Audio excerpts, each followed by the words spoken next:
नमस्ते, प्रणाम। कैसे हैं आप लोग।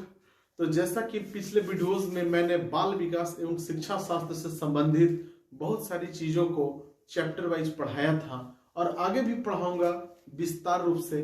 लेकिन अब कुछ ऑब्जेक्टिव क्वेश्चंस हमारे दिमाग में आ रहे हैं कि उन ऑब्जेक्टिव क्वेश्चंस आप लोगों को बीच में जब रखेंगे तो आप बहुत ही अच्छे तरीके से बारीकी से उसका अध्ययन करेंगे और उसको याद करेंगे और परीक्षा के लिए एक बहुत ही बढ़िया और शानदार तैयारी करेंगे और अधिक से अधिक मेधा अंक ला करके आप जो है अपना जिले में बने रह सकते हैं। तो कहीं भी मत जाइए। जो भी नियोजित भाई बहन हैं, जो भी नियोजित शिक्षक शिक्षिकाएं हैं, वो मास्टर विकास सिंह चैनल को जरूर सब्सक्राइब करें। और जो वस्तुनिष्ठ प्रश्न आप लोगों को दिया जा रहा है, आइए देखते हैं आज के इस सेशन में कौन कौन से वस्तुनिष्ठ प्रश्न आप लोगों के बीच आने वाला है। अगर आपको आता है बहुत अच्छी बात है, नहीं आता है उसको सीखने का प्रयास कीजिएगा। अगर कोई कमी बेसी लगे तो कमेंट सेक्शन में जरूर लिखिएगा। और क्या सुधार चाहिए, कैसे वीडियोस आप लोग को चाहिए, किस तरीके से आप लोग पढ़ना चाहेंगे, तो मैं मोटा मोटी 20-25 क्वेश्चन का ऑब्जेक्टिव का एक सेशन बनाऊंगा और बहुत छोटा छोटा वीडियो डालूंगा ताकि आप लोगों को बहुत ज्यादा परेशानी नहीं हो। तो बहुत ही शानदार आप लोगों के लिए आज देखते हैं आज का ये पहला क्वेश्चन। बाल विकास एवं शिक्षा शास्त्र के अनुसार प्रयास एवं त्रुटि का सिद्धांत किसने दिया? तो देखिए, पहला नंबर क्वेश्चन है, थॉर्नडाइक ने दिया। चूहों पर प्रयोग किसके द्वारा किया गया? तो स्किनर के द्वारा किया गया। बहुविधि सिद्धांत किसके द्वारा दिया गया है? तो बहुविधि का सिद्धांत गार्डनर के द्वारा दिया गया है। मनोविज्ञान व्यवहार का शुद्ध विज्ञान है, किसने कहा? तो वाटसन ने कहा मनोविज्ञान व्यवहार का शुद्ध विज्ञान है। सामान्य बुद्धि के बालक प्रायः किस अवस्था में बोलने लगते हैं? तो ये बहुत ही इंपॉर्टेंट क्वेश्चन है, इस पर ध्यान देना है। सामान्य बुद्धि के बालक प्रायः 11 माह की अवस्था में बोलने लगते हैं। मनोविज्ञान शिक्षा का आधारभूत विज्ञान है, यह कथन किसका है?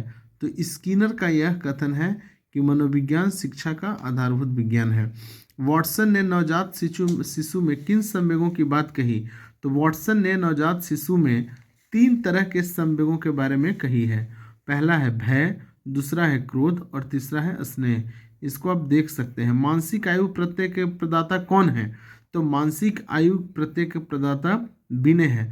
ये जो जितने भी क्वेश्चंस हैं सब टेट और अलग अलग सीटेट एग्जाम्स में पूछे जाते हैं। अगला है, बुद्धि के कल्चरल फेयर टेस्ट की प्रदाता कौन है? तो रेवन इसके प्रदाता हैं।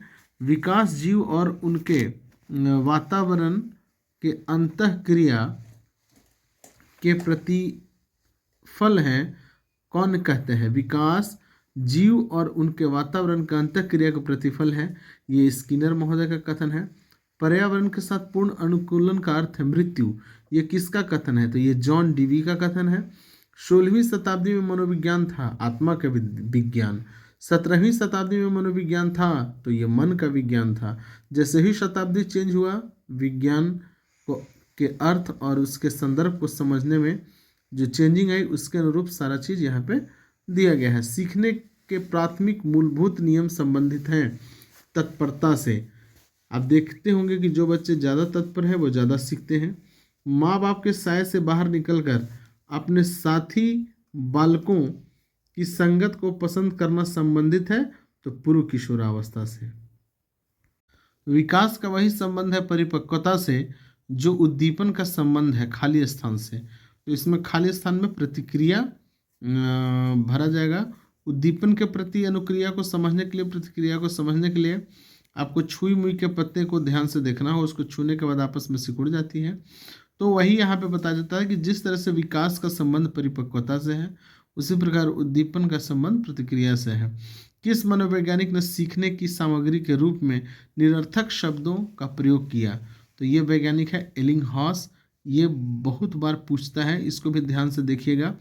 किस मनोवैज्ञानिक ने सीखने की सामग्री के रूप में निरर्थक शब्दों का प्रयोग किया? तो एलिंगहॉस ने। मनोलैंगिक विकास को किसने महत्व दिया? मानव व्यक्तित्व के मनोलैंगिक विकास को किसने महत्व दिया? तो फ्रायड ने मनोलैंगिक विकास को महत्व दिया। क्षेत्र सिद्धांत किसकी देन है? तो क्षेत्र सिद्धांत मनोविश्लेषकों का देन है।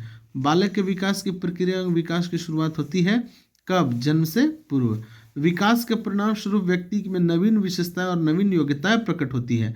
यह कथन किसका है? तो हरलॉक महोदय का यह कथन है कि किसी भी व्यक्ति के विकास के परिणाम स्वरूप उसमें नवीन विशेषताएं और नवीन योग्यताएं एबिलिटीज प्रकट हो जाती हैं।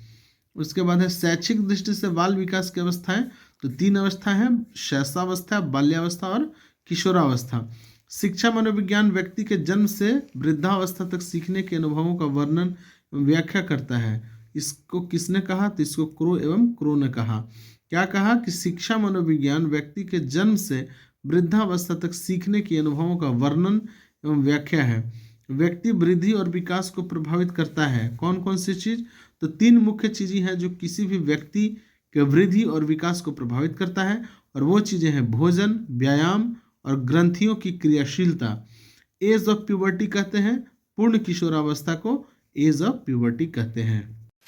तो देखा आप लोगों ने कितना शानदार शानदार क्वेश्चन था, और ये सारे क्वेश्चन टू द पॉइंट आपको बिल्कुल 99.99% उम्मीद है कि सीधे सीधे आपके परीक्षा में आने वाली है। तो इसकी तैयारी करें और देखना ना भूलें मास्टर विकास सिंह चैनल। इसको सब्सक्राइब करें, इसके बेल आइकन को दबाएं और हमेशा खुश रहें, दूसरों को भी खुश रहें। और इस वीडियो को अधिक से अधिक लाइक करें, चैनल को सब्सक्राइब करें और इसे शेयर भी करें, ताकि अगर और कोई व्यक्ति है तो उसको भी बेनिफिट हो जाए।